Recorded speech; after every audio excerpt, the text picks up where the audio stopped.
बिस्मिल्लाहिर्रहमानिर्रहीम। अस्सलामुअलैकुम। मैं हूं साबित बलोच। सबसे पहले तो माज़रत के एक बहुत ज़्यादा गैप के बाद आज आपकी खिदमत में हाज़िर हुए हैं। तकरीबन कोई 1.5 साल का गैप आ गया, जिसके जो असबाब और रीज़न्स हैं वो यहाँ डिस्क्राइब करने जैसे नहीं हैं, तो इट्स ओके, आगे चलते हैं। आज जो है हम टॉपिक पे काम करना चाह रहे हैं वो ये है कि बनाना क्रॉप में जो हमारा ये प्लांट है, जो हमारा ये फसल है, इसमें जब फल लगता है जिसको हम लूंगर कहते हैं, वो काटने के बाद आम तौर पे हमारा फार्मर इस पूरे प्लांट को जड़ से निकाल के बाहर फेंक देता है।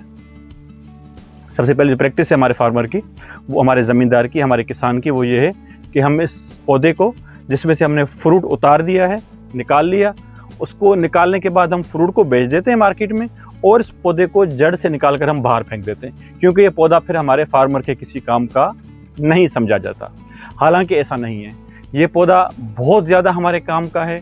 इसको निकालने के क्या नुकसानात हैं और इसको न निकालने के क्या फ़ायदे हैं, आज हम इस टॉपिक पे बात करेंगे। सबसे पहले हम आ जाते हैं इसको निकालने के नुकसानात पे। जब हम इसको निकाल के बाहर फेंकते हैं तो उसका सबसे पहला जो नुकसान हमारे किसान को होता है वो ये होता है कि इसको जड़ से निकालने की लेबर कास्ट पे करनी पड़ती है। यानी हम जो मज़दूर लेकर आते हैं उस मज़दूर को मजदूरी देनी पड़ती है। अगर हमारे एकड़ में 1000 पौधे हैं, 1000 प्लांट्स हैं, तो उन 1000 प्लांट्स को निकालने के लिए ज़ाहिर है उसको एक कास्ट पे करनी पड़ेगी, एक लेबर को मजदूरी पे करनी पड़ेगी। न सिर्फ काटने की बल्कि बाहर निकाल के फेंकने की भी मजदूरी उसको पे करनी पड़ेगी। तो सबसे पहला जो फ़ायदा होगा हमारे ज़मींदार को, अगर वो इस पौधे को यहीं पे रखे और निकाल कर बाहर न फेंके, तो सबसे पहला फ़ायदा कि उसकी जो कास्ट पे करता है, मजदूरी पे करता है, वो पैसे उसके बच जाएंगे। यहाँ से सेविंग हमारी स्टार्ट हो जाएगी हमारे ज़मींदार की। हम जो सस्टेनेबल एग्रीकल्चर की बात करते हैं कि हम कम खर्च में ज़्यादा पैदावार लें और हम इस ज़राअत को मुसलसल आगे चला सकें, तो उसके लिए सबसे ज़रूरी है कि हम अपनी कास्ट को, अपने खर्चों को कम करें। जब खर्चे कम होंगे तो ज़ाहिर है हम एक सस्टेनेबल एग्रीकल्चर तरफ हम आगे जा सकेंगे। तो सबसे पहले हमारे ज़मींदार का जो खर्चा है वो बच जाएगा, सबसे पहला काम। दूसरा जो इसका निकालने का नुकसान है वो ये है कि हम इसको बाहर निकालने के बाद अपने खेतों के गिरद जमा कर देते हैं। वहाँ जमा करने से इस चीज़ के चांसेस होते हैं कि वहाँ पे और कीड़े मकोड़े और जो नुकसानदेह चीज़ें हैं वो पैदा हो जाएं। जो नुकसानदेह कीड़े पैदा होंगे, जो इंसेक्ट पेस्ट पैदा होंगे, वो भी ज़ाहिर है हमारे फसल को आके ख़राब ही करेंगे। दूसरा नुकसान ये होगा। तीसरा जो नुकसान है कि जब उनको बाहर निकाल के जलाया जाता है तो जलाने के बाद हमारे माहौल को, हमारे एनवायरनमेंट को ख़राब किया जाता है, हमारा माहौल ख़राब होता है, जिसकी वजह से माहौलियाती आलूदगी बढ़ती है हमारे पास। तो ये 3 बुनियादी नुकसान हैं इसको काट कर बाहर फेंकने से। लेकिन अगर हम इसको काट के बाहर न फेंकें और अपने फसल में यहीं लगा रहने दें तो इसके कुछ फ़ायदे हैं। सबसे पहला फ़ायदा ये है कि अगर हम इसको काट के बाहर न फेंकें और किसी कंपनी को बेच दें तो इसमें से जो है वो फाइबर बनेगा, इसमें से धागा बनेगा, उस धागे से जो है कपड़ा बनेगा, उससे डिफरेंट बैग्स बनेंगे, केप बनेंगे और प्लेट्स बनेंगी और मुख्तलिफ चीज़ें जो है वो ऑर्गेनिक चीज़ें बनाई जाती हैं। तो यहाँ से हमारा फ़ायदा स्टार्ट हो जाता है। हम काट के फेंके नहीं, बल्कि अगर हमने काटना ही है तो किसी ऐसी कंपनी को, ऐसे किसी इदारे को हम बेच दें जो इसको इस्तेमाल करे। सबसे दूसरा जो फ़ायदा है वो ये है। इसके अलावा बाकी अगर हम इसको न काटें, यहीं पे रहने दें, तो इसके बहुत ज़्यादा फ़वाइद हैं हमारे ज़मींदार को। सबसे जो पहला फ़ायदा है वो ये है कि इसको हमने पाल पोस के बड़ा किया है। इसमें हमने खाद दी है, फास्फोरस दिया है, पोटेशियम दिया है और बहुत सारी खादें दी हैं, वो सब इसके अंदर मौजूद हैं। अगर हम इसको काट के नहीं फेंकेंगे, यहीं पे रहने देंगे, तो वो जो खादें इसके अंदर मौजूद हैं, जो न्यूट्रिएंट्स इसके अंदर मौजूद हैं, वो रिवर्स होके जो इसका बच्चा है, जो इसका शक्कर है, उसको वो मिलेंगी और वो हमारा जो है वो पौधा, जो नया बच्चा निकल रहा है, जो आगे चल के जिसने हमें फ्रूट देना है, वो बेहतर तरीके से तैयार हो पाएगा और हमारे उसकी जो खाद की रिक्वायरमेंट है, जो खाद की ज़रूरत है, वो कम हो जाएगी। ये जो है दूसरा बड़ा फ़ायदा है हमारे फार्मर को कि उसकी जो है वो खाद की रिक्वायरमेंट कम होगी, ये वापस न्यूट्रिएंट्स जो है वो हमारे पौधे को वापस फराहम कर देगा। एक इसका फ़ायदा ये हो जाएगा। दूसरा इसका जो फ़ायदा है मेन, वो ये है कि इसके न काटने से हमारी जो ज़मीन है उसकी ज़रख़ेज़ी बढ़ेगी। यानी जब ये खड़ा रहेगा और आहिस्ता आहिस्ता डिकम्पोज होकर सॉइल की ज़मीन के अंदर मिल जाएगा, तो हमारे ज़मीन के जो ऑर्गेनिक मैटर है वो बढ़ेगा। जब ज़मीन का ऑर्गेनिक बढ़ेगा, ज़मीन की ज़रख़ेज़ी बढ़ेगी, तो ज़ाहिर है वो ज़मीन हमें बेहतर पैदावार भी देगी और उसकी ज़रख़ेज़ी बढ़ने की वजह से, ऑर्गेनिक मैटर बढ़ने की वजह से जो हमारे खाद की ज़रूरत है, रिक्वायरमेंट है, वो और कम हो जाएगी। पहली खाद की रिक्वायरमेंट तब कम हुई जब इस पौधे ने रिवर्स होके हमारे जो छोटे पौधे हैं उनको खाद मुहैया की, उनको न्यूट्रिएंट मुहैया की, हमारी खाद की रिक्वायरमेंट वहाँ पर कम हुई। दूसरी हमारी जो खाद की रिक्वायरमेंट है वो कम तब होगी जब हमारे यही पौधा डिकम्पोज होकर हमारी ज़मीन के अंदर मिल जाएगा, ज़मीन में नामियाती मादा बढ़ेगा, ऑर्गेनिक मैटर बढ़ेगा और ज़मीन की ज़रख़ेज़ी बढ़ेगी, हमारे जो खाद की रिक्वायरमेंट है वो कम हो जाएगी। ये दूसरा बड़ा फ़ायदा है। तीसरा जो इसका बड़ा फ़ायदा है वो ये है कि इसके खड़ा रहने से हमें जो हार्श वेदर होता है, जो सख्त मौसम होता है, उसका जो नुकसान होना है हमारे फसल को, उससे हम बच जाएंगे। वो ये होता है कि हमारे पास साल में 2 हार्श वेदर आते हैं, नंबर 1 सर्दियों में, नंबर 2 गर्मियों में। जब गर्मियां बढ़ती हैं तो हमारे पास टेम्परेचर जब 40 डिग्री सेंटीग्रेड से बढ़ना शुरू कर देता है, तो उस बढ़ी हुई गर्मी में जब टेम्परेचर बढ़ेगा तो इसके ऊपर डायरेक्ट सनलाइट जब लगेगी तो वो सनलाइट में इसके अंदर जो है वो 70 से 90% तक पानी होता है।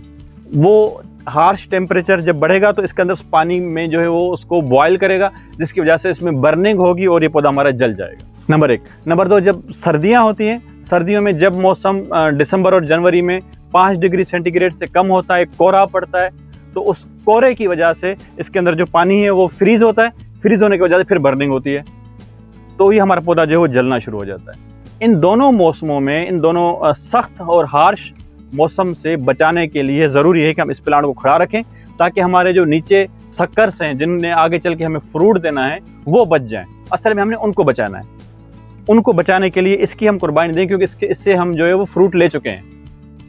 अब ये हमें जो है वो फ्रूट आगे नहीं देगा, लेकिन अगर ये जल भी जाता है इस हार्श वेदर में तो ये एक प्रोटेक्शन के तौर पर काम करेगा और हमारे फसल को, जो आने वाला फसल है, जो आने वाली क्रॉप, जो आने वाले पौधे हैं, उनको ये सर्वाइवल में हेल्प करेगा और वो हमें जो है वो आगे चल के अच्छा फ्रूट दे पाएंगे।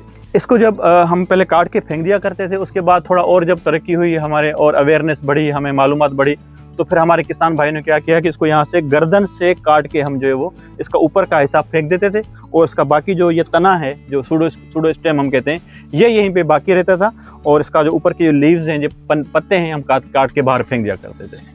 ये हम आम दिनों पे तो काट कर फेंक सकते हैं, इसमें कोई इशू नहीं है, लेकिन जो एक्सट्रीम वेदर है, वो हार्ड वेदर जब आता है, जब सख्त मौसम आता है, चाहे वो सर्दियों का हो चाहे गर्मियों का हो, उसमें मैं किसान भाइयों से यही रिक्वेस्ट करूंगा कि ऐसे मौसम में इसके सारे पत्ते काट के न फेंकें, बल्कि सारे नीचे वाले पत्ते काट के फेंक दें, ऊपर वाले कम से कम 3 पत्ते हम छोड़ दें। वो इसलिए हम छोड़ेंगे ताकि जो हार्श वेदर होगा, जो सख्त मौसम आएगा, जिसमें चाहे गर्मी हो चाहे सर्दी हो, उसमें हमारे नीचे वाले पौधों को, सक्कर्स को बचाने के लिए वो जो 3 पत्ते होंगे वो शेल्टर का काम करेंगे और ऊपर से जो सख्त सर्दी या सख्त गर्मी आएगी उससे वो पत्ते हमें बचा लेंगे, जिसकी वजह से हमारा जो नीचे वाला प्लांट है, जो शक्कर है, वो बच जाएगा और अगर इसके ऊपर वाले पत्ते ख़त्म हो भी गए तो उससे हमें कोई नुकसान नहीं है। बाकी जो अगर हमें असल जो है वो नीचे वाले पत्ते, जो पौधे हैं, उनको बचाना है और वो हम उसको बचाने में इंशाल्लाह कामयाब हो जाएं।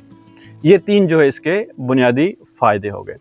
चौथा जो इसका मेन फ़ायदा है वो ये है कि हमारे पास जो है वो सॉइल वो एक्सपोज नहीं होगी, डायरेक्ट सनलाइट जो हमारे सॉइल में नहीं लगेगी। डायरेक्ट सनलाइट सॉइल पर न लगने से जो एक बड़ा फ़ायदा होगा वो ये होगा कि यहाँ पे जो है वो वीड्स या जड़ी बूटियाँ पैदा नहीं होंगी। जड़ी बूटियों से बचाने के लिए भी ज़रूरी है कि ये पौधा खड़ा रहे, इसके जो है वो लीव्स सनलाइट को जो है वो अलाउ नहीं करेंगे, उसको इजाज़त नहीं देंगे कि वो डायरेक्ट जो है ज़मीन पर लगे। सनलाइट न लगने से एक फ़ायदा ये होगा कि जड़ी बूटियाँ पैदा नहीं होंगी, घास फूस पैदा नहीं होगी, और दूसरा जो सनलाइट न लगने का बड़ा फ़ायदा है वो ये है कि हमारे ज़मीन के अंदर जो ऑर्गेनिक मैटर है वो नहीं जलेगा, वो ज़ाया नहीं होगा। जब 50 डिग्री सेंटीग्रेड का सूरज ऊपर चमक रहा हो और ज़मीन के ऊपर डायरेक्ट सनलाइट लगेगी तो उसके अंदर जो भी ऑर्गेनिक मैटर है वो जल जाएगा, ख़त्म हो जाएगा। लेकिन अगर इसके पत्तों की वजह से वो शेल्टर रहेगा, वो उस शेल्टर की वजह से सनलाइट डायरेक्ट ज़मीन पर नहीं लगेगी, उसके न लगने की वजह से जो हमारे ज़मीन में के अंदर जो ऑर्गेनिक मैटर है वो भी ज़ाया नहीं होगा, वो भी बच जाएगा। और वो ऑर्गेनिक मैटर ज़ाहिर है हमारे ज़मीन का नामियाती मादा है और वो नामियाती मादा हमारी ज़मीन की ज़रख़ेज़ी के लिए ज़रूरी है और वो नामियाती मादा हमारे खादों के को बचत में जो हमारे लिए फ़ायदेमंद साबित होगा। ये इसके बुनियादी 4 फ़ायदे हो गए जिसकी वजह से हम ये कहते हैं कि इस पौधे को हम यहाँ से ना निकालें बल्कि इसको यहाँ पे रहने दें। पांचवा जो इसका फ़ायदा है वो ये है कि हमारे ज़मीन के अंदर जो है वो पानी की रिक्वायरमेंट फसल की वो कम हो जाएगी इसके रहने से। क्यों कम होगी? इस वजह से कम होगी कि मैंने पहले आपकी खिदमत में अर्ज़ किया कि इस पौधे के तने के अंदर 70 से 90% तक पानी है। यही पानी हमारे सॉइल को, हमारी ज़मीन को मॉइस्ट या नम रखने में मदद देगा। अगर कुछ अरसे के लिए पानी नहीं भी मिलता, हमें लेट हो जाता है, हमारे फसल को पानी नहीं मिलता, तो ज़ाहिर है हमारा फसल जो है वो उस नमी से वो फ़ायदा लेगा, उस नमी को इस्तेमाल करेगा जो इसके अंदर मौजूद है। तो हमारे जो इसके साथ वाले जो और बच्चे लगेंगे, जो सकर्स लगेंगे, वो उनको जो है वो पानी की दस्तयाबी रहेगी और हमारा जो है वो फसल ख़राब नहीं होगा, हमें उसमें से अच्छी पैदावार मिलने में मदद मिलेगी। तो पानी की जो रिक्वायरमेंट है वो भी कम हो जाएगी। ये 5 बुनियादी फ़ायदे हैं जिसकी वजह से हम रिकमेंड करते हैं कि बराए मेहरबानी इस तने को यहीं पे रहने दें, इसको निकाल कर बाहर न फेंकें। निकाल कर बाहर फेंकेंगे तो हम इन फ़ायदों से बच जाएंगे और वो जो नुकसान मैंने आपकी शुरू में आपकी खिदमत में अर्ज़ की, उन नुकसानात से भी बच जाएंगे। तो बराए मेहरबानी सब किसान भाइयों से यही मेरी रिक्वेस्ट है कि इस पौधे को बाहर ना निकालें, यहीं पे रहने दें। और इसमें से जो ये हमने आपकी खिदमत में फ़ायदे अर्ज़ किए कि ये सब फ़ायदे होंगे और हम वो फ़ायदे उठाएँगे इंशाअल्लाह। और हमारी ये ख्वाहिश है, हमारी कोशिश है कि हमारे जो किसान भाई हैं वो इस केले की फसल से अच्छी पैदावार लें। ये एक हमारा बहुत मेन और अहम फसल है। इसके ज़रिए हम जो है वो ज़र मुबादला कमाते हैं, इसको हम बाहर भेजते हैं, एक्सपोर्ट भी करते हैं। अगर हम इसको एक्सपोर्ट क्वालिटी पे चले जाएँ तो इससे बहुत ज़्यादा और हमें फ़ायदे होने वाले हैं। इंशाअल्लाह खुदा करेगा कि हम इन सब चीज़ों को समझेंगे और इन पर अमल भी करेंगे और उनसे जो अच्छी पैदावार लेने के जो फ़वाइद हैं वो हम इनसे ज़रूर हासिल करेंगे। आपका बहुत शुक्रिया। अल्लाह हाफ़िज़।